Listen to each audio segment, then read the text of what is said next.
Graça e paz, amados. Deus abençoe a todos. Vamos refletir, examinar um pouquinho as Escrituras. Eu vou direto ao ponto em João capítulo 2. Vamos ler aqui, eu estou com a minha Bíblia. Pega a sua Bíblia aí também. Vamos ler aquela mensagem que Jesus, ele purifica o templo. Bom, nós vemos aqui no versículo 13 adiante, João capítulo 2, versículo 13. Estava próxima a Páscoa dos judeus. Jesus subiu a Jerusalém e achou no templo os que vendiam bois e ovelhas e pombos e os cambiadores assentados. E tendo feito um azorrague de cordéis, lançou todos fora do templo, bem como os bois e ovelhas, e espalhou o dinheiro dos cambiadores e derribou as mesas. E disse aos que vendiam pombos: tirai daqui estes e não façais da casa de meu pai casa de vendas. Os seus discípulos lembraram-se do que estava escrito: o zelo da tua casa me devorará. Meus irmãos, até aqui o versículo 17. Irmãos, essa é uma mensagem quando Jesus purificou o templo. Nós sabemos que Jesus, ele veio cumprir a palavra do Pai, e Jesus, ele chegou ao templo de Jerusalém, né? E lá estavam vendendo pombos, animais, estavam vendendo ovelhas, era animais que eram usados para o sacrifício, né? Que os sacerdotes compravam para poder apresentar o sacrifício para Deus. Então aqui nós vemos um comércio na porta do templo, mas aqui também nós vemos uma intenção boa, porque os sacerdotes precisavam dos animais para comprar, para apresentar para Deus. Correto que a intenção era boa? Era boa. Os animais eram para Deus, era para fazer sacrifício para Deus.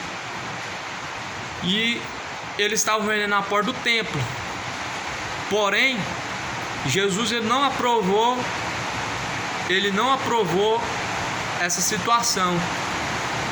Jesus ele expulsou os que vendiam e os que compravam na porta do templo.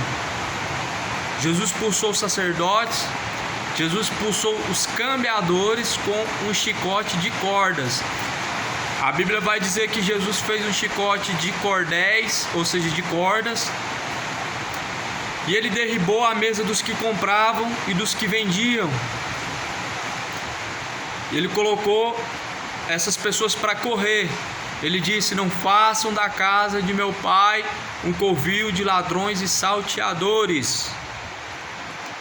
Meus irmãos, nós vemos hoje muito comércio na igreja evangélica, muito comércio, mas muito mesmo. Eles fazem comércio na porta, vendem comida, vendem roupas, vendem calçados, como vocês bem estão vendo aí na capa desse vídeo, né? Vocês vão ver aí na capa do vídeo um comércio que uma igreja aqui da minha região, do meu bairro, está fazendo.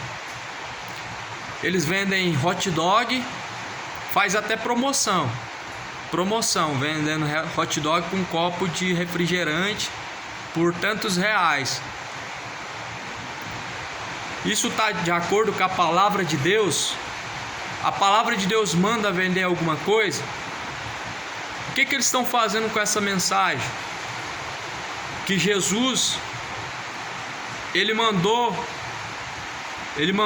expulsou os que faziam comércio na porta do templo. A intenção que as pessoas hoje dentro dos templos estão apresentando são boas. Nós estamos vendendo para poder fazer a manutenção do templo. Nós estamos vendendo coisas para poder pagar as contas de água, energia, para comprar novos instrumentos, as intenções deles parecem ser boas. Eles apresentam uma boa intenção. Só que Deus, ele não trabalha com comércio. Deus, ele não mistura as coisas. O evangelho foi dado de graça, ele chega de graça, ele não depende do lado financeiro para poder continuar sendo pregado. E nós vamos ver coisas ainda piores nos dias de hoje. Pessoas que falam que Deus está mandando fazer campanha e eles arrecadam tanto X. Só que por trás disso, pessoas estão lucrando em cima disso e pessoas estão fazendo isso de má intenção. Enquanto a igreja está vendendo coisas na porta do templo, está vendendo comida, está vendendo calçado, está fazendo bazar. O que isso representa, irmãos? Isso representa a prostituição da igreja. A noiva, ela faz tudo de graça. A noiva, ela faz tudo por amor. A prostituta é por interesse. Ela vende, ela cobra, ela tem por trás dinheiro, mas a noiva não. Irmãos, é errado vender na porta do templo coisas, fazer bazar, é errado. É errado fazer feira típica na igreja, é errado. É comércio, igreja não é empresa. É errado vender coisas, fazer bazar, pegar roupas, juntar roupas ali que foram de doação e vender por um preço baixo. É errado, é injusto, é comércio. Jesus falou: a casa do meu pai é chamada casa de oração, e vocês líderes religiosos, vocês pastores, vocês sacerdotes, transformaram ela em covil de ladrões salteadores. Vocês não chamam esse lugar de casa de Deus, casa de Deus? Vocês transformaram este lugar em covil de ladrões salteadores. A casa de Deus, a qual somos nós hoje, é o único lugar que Deus habita. Aquele lugar que vocês chamam de casa de Deus, vocês com as suas campanhas, vocês com seus bazares, vocês com as suas vendas, vocês com as suas promessas, transformaram em covil de ladrões e salteadores. Deus não está nesse negócio. Quando a igreja começa a vender coisas, exemplo, fizeram essa semana que se passou, mandaram para mim uma igreja que fez um kit de caderno, de anotação, livrinhos para crianças, e eles colocam para vender como um pretexto de educar as crianças. Tem um preço, você tem que pagar. A igreja não está aqui para vender nada. A igreja, ela é a noiva do Cordeiro, ela tem que pregar de graça. De graça recebeste, graça foi dado. Tudo quanto a igreja for fazer é de graça. Já não basta cobrar os dízimos, que é uma ordenança da lei e que não é aplicado mais para hoje, e ainda fazer campanhas de arrecadação, e agora vender coisas. Irmãos, tomem muito cuidado. Igreja que faz isso, ela é comércio, ela é empresa. Nós não fomos chamados para isso, para vender nada. Jesus falou: de graça recebeste, de graça foi dado. Nós vemos aqui que Jesus fala: tendo feito um azorrague de cordas, ou melhor, um chicote de cordas, lançou fora do templo, bem como bois, ovelhas, e espalhou o dinheiro dos cambiadores, derribou as mesas. Então Jesus acabou com o comércio dos sacerdotes, do povo que estava vendendo coisas na porta do templo. A intenção era boa, só que o Senhor Deus, ele não é mamon, ele não trabalha com dinheiro. Quem trabalha com dinheiro é mamon. Tá bom? Viver da fé não é com dinheiro vendendo coisas. Viver da fé é fé somente. Aí pergunta para Jesus assim, no versículo 18, os judeus: que sinal nos mostras para fazer isso? Porque os judeus viram Jesus destruindo ali o seu comércio. Jesus expulsou todo mundo, colocou todo mundo para correr. E os judeus perguntaram: qual que é o sinal que nos dizes para fazer isso? Aí Jesus fala no versículo 19: derruba este templo e em 3 dias o levantarei. Então nós vemos o fim do templo de pedra bem aqui no versículo 19. O interessante é que nós vemos que depois que fizeram o comércio, me parece que o Senhor ele coloca um fim, né, no templo de pedra, para que isso não aconteça mais, porque o comércio já tinha começado. Só que Deus colocou o fim, porque o templo de pedra foi derrubado. O templo de pedra foi lançado por baixo. O templo que Deus mandou fazer era aquele templo de Jerusalém. Deus permitiu fazer por causa de uma aliança que Deus tinha com Davi. Davi, ele propôs seu coração em construir um templo para Deus, mas Deus não habita em templos feitos por mãos humanas. Deus não habita. Só que Deus permitiu construir esse templo. O templo atual é o seu corpo. E é por isso que a igreja, nós não precisamos vender nada. Ah, mas se nós não arrecadar, a igreja fecha. É negativo. A igreja de Cristo ela não fecha.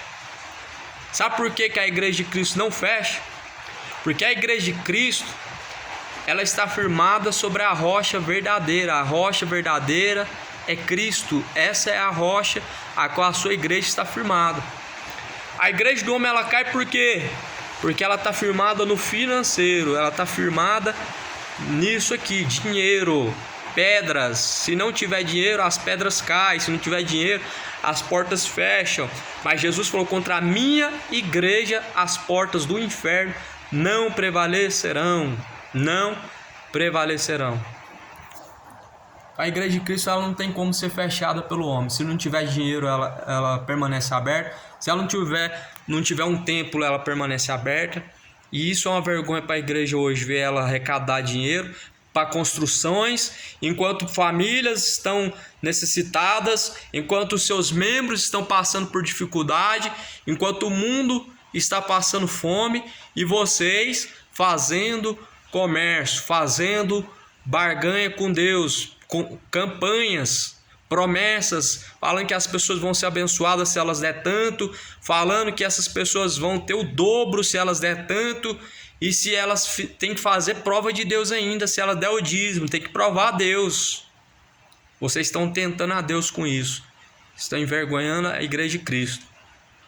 Não é errado o povo macumbeiro cobrar dinheiro quando eles estão fazendo as suas consultas de macumba, porque eles não creem na palavra. Mas a nossa palavra que nós cremos, que é a palavra de Deus, ela fala que foi de graça, que foi dado e de graça nós recebemos. Então nós não entra dinheiro nenhum.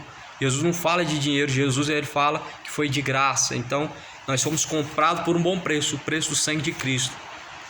Se você está dentro de uma igreja que se familiariza com isso, fuja, porque senão você vai ser concordante, você vai ter parte nas suas más obras. Leia lá em Romanos, capítulo 1, e no versículo final. Romanos, capítulo 1, versículo final, fala: os quais, conhecendo a justiça de Deus, que são dignos de morte, os que tais coisas praticam, não somente os que praticam, mas também os que consentem com os que as fazem. Então quem consente com quem faz, ele tem parte nas suas más obras. Não vai ser condenado somente os que praticam o comércio religioso, somente os que praticam a iniquidade, mas todos que são condizentes com os que também praticam. Então não seja condizente. A Bíblia fala: sai dela, povo meu, para que não seja encontrado em suas transgressões. Fiquem na paz.